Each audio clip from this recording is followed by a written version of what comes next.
Greetings, everyone. This is Jarus, and once again, my bastion of common sense, Lightning Dragon.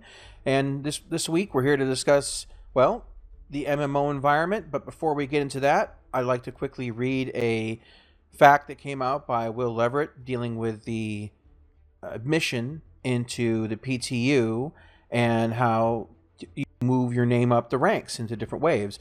Wave 1 is going to have 6,000 invites, approximately 1,000 accounts from participating on Issue Council, with 1 new report and 1 contribution, plus 5,000 accounts who have played more than 5 PTU builds in the last 3 months. Wave 2 is 12,000 additional invites for a total of 18,000. 12,000 accounts that have played 3 to 5 PTU builds in the last 3 months. Wave 3 is 16,000 additional invites for 34,000 total. 16,000 accounts that have played 2 PTU builds. Wave 4, 80,000 additional invites for a total of 114,000. These 80,000 accounts who have played at least 1 PTU build in the last 3 months. And Wave 5 is most likely open to all. So that's kind of important, guys, as you're out there playing the game. If you want to get early access, get some bug reports in. I think I've got 34 contributions out there at least. And I've definitely been playing every build. So hopefully this time around I get into the first or second wave because, well, I own a Xeon Scout and I own a Saber. And apparently the Saber is going to be flight ready this time. And I'm anxious to get into the cockpit and take it out for a whirl.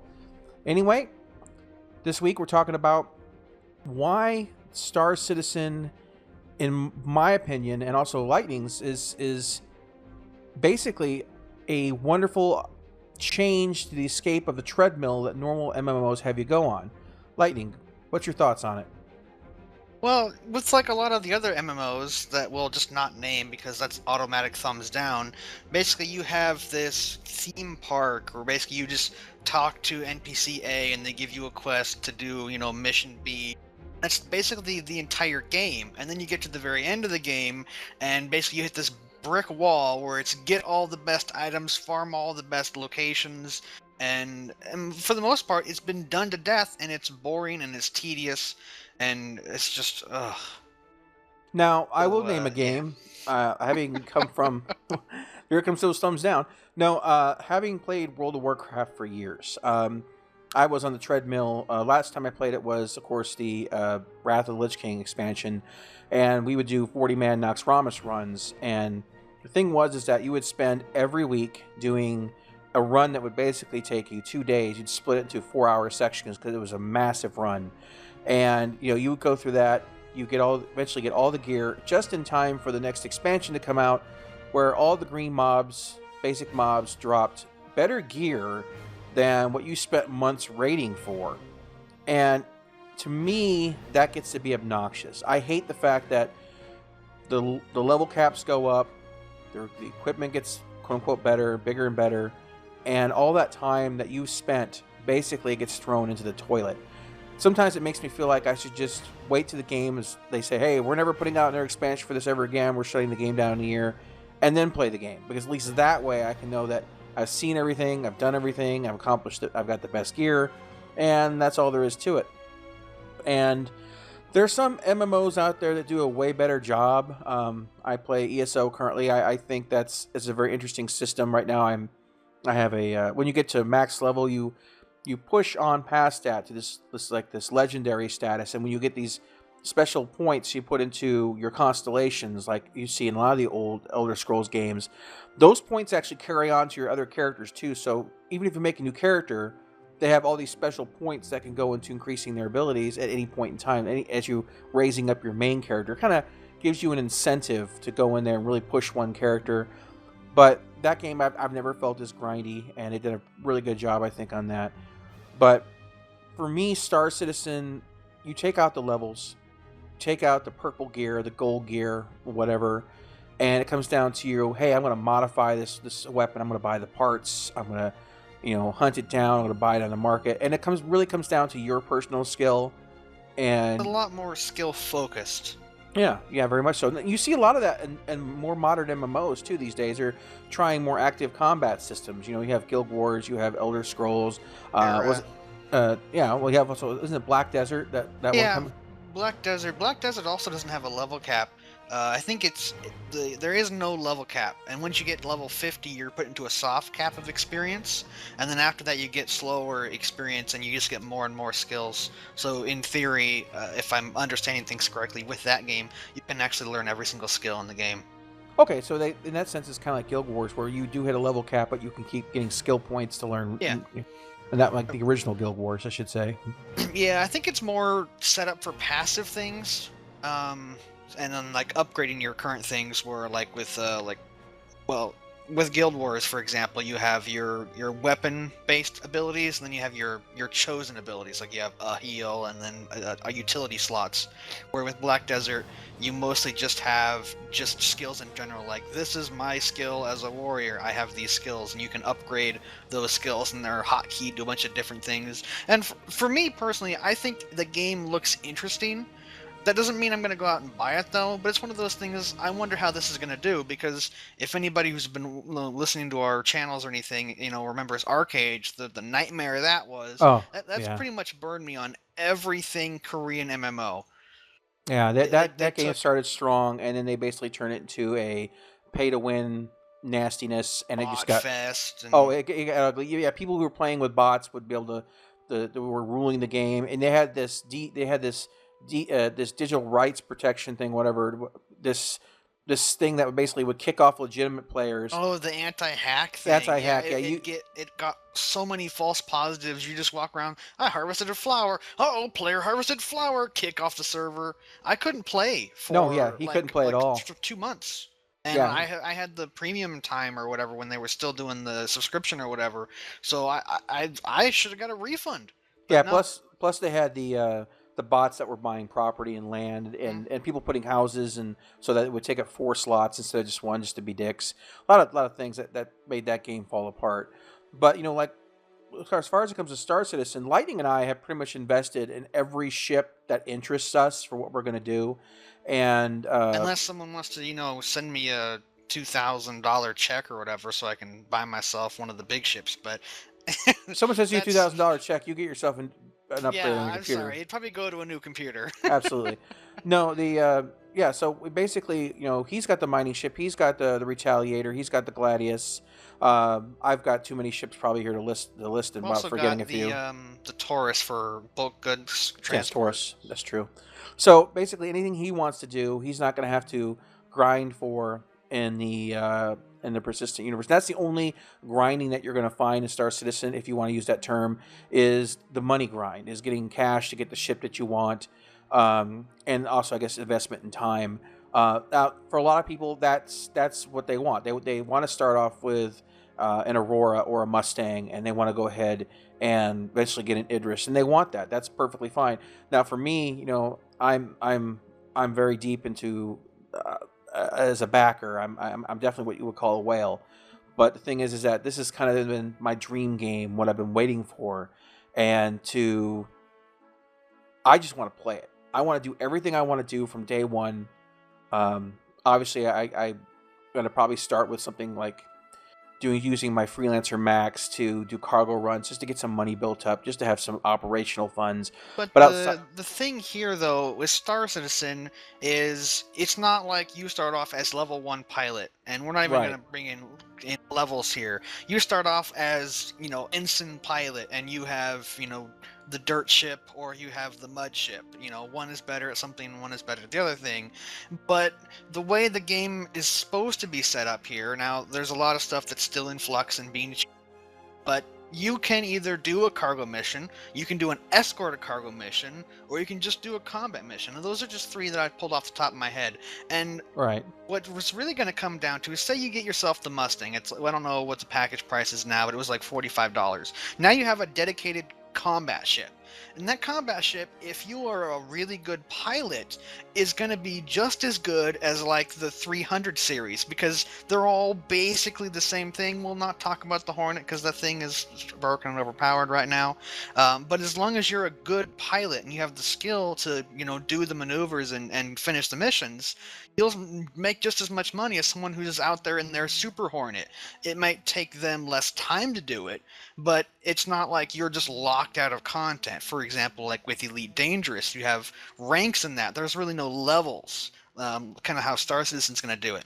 But there's still ranks. You have trading ranks, you have exploration ranks, and you have combat ranks. And you could fly in to a station. Let's say you have an Anaconda because you just did trading in the beginning. Let's say it's all you did. You just traded and you got 100 billion credits or whatever. You bought yourself an Anaconda. You fully geared it out. You fly into the station and you say, I want the hardest combat mission ever. They're going to look at you and say, well, you haven't proven yourself as a combat person, so all we have is go fight the Sidewinder pirates. And you're going to make pennies because you're locked in content, and I don't think Star Citizen wants to do that, and that's kind of where this reason for this little BlastCast, as I air quotes here, it kind of stems from. Is even a game like Elite Dangerous still kind of has gated content. It does. It's not as bad as like a full-fledged MMO where it's like, oh, you're not level whatever, you can't do this raid, you can't get the best gear, but it's still not really super good. I agree with you there, and that's a big problem I'm having with Elite. Like, as you know, I have a Python, 192 tons of cargo. I can carry, so much stuff, but I'm basically limited because I've never been much of a trader. I've been doing a lot of combat, and even as much combat as I've been doing, I'm still not ranked as elite yet. It's a very, very slow grind as you get towards those upper tiers, and having all those all that storage and all that ability and all that combat, I still go and pick up a mission or try to pick up a mission and go, okay, well, you're not an elite merchant, so we're not going to let you ship this gold. Even though you have like 200 tons of cargo, they're like, yeah, we don't trust you with these 10 tons of goods. And a really easy system that Jarvis and I talked about to fix the way the Elite system would be to make it where you have to pay a certain down payment. I mean, this was just an example for like cargo. But I mean, if you went in there and said, I want X amount of goods and I want to take them to this other station, well, if you were a lower rank, you had to pay more in insurance up front, and then you kind of get that insurance back as the mission's completed, so you get your payment and the money you put down. And as you get better and better in the trading, you have less money you have to put out, so you can take bigger and bigger contracts because you're not paying as much to secure the goods. You'd have to have something similar with combat, but I mean, that's just one example of how they could kind of lessen the locked content, and that's just for Elite an example. I know that in Star Citizen there is going to be reputation. I mean, for example, if you buy the Persistent Universe right now, it's $45 without the single player game, $60 with. And the thing is that if you were to just get the Persistent Universe, you come in as a civilian, not a citizen, not having done the single player campaign, you will have to build up reputation to reach the citizen status. And I know there's certain things that will be locked out to you, contacts maybe mission types. I'm not exactly sure what they're going to do yet. Space was one of the things. Like you can't go to certain areas. I think that was one of the things they talked about. But yeah. I mean, the it's thing all in the is, air, though.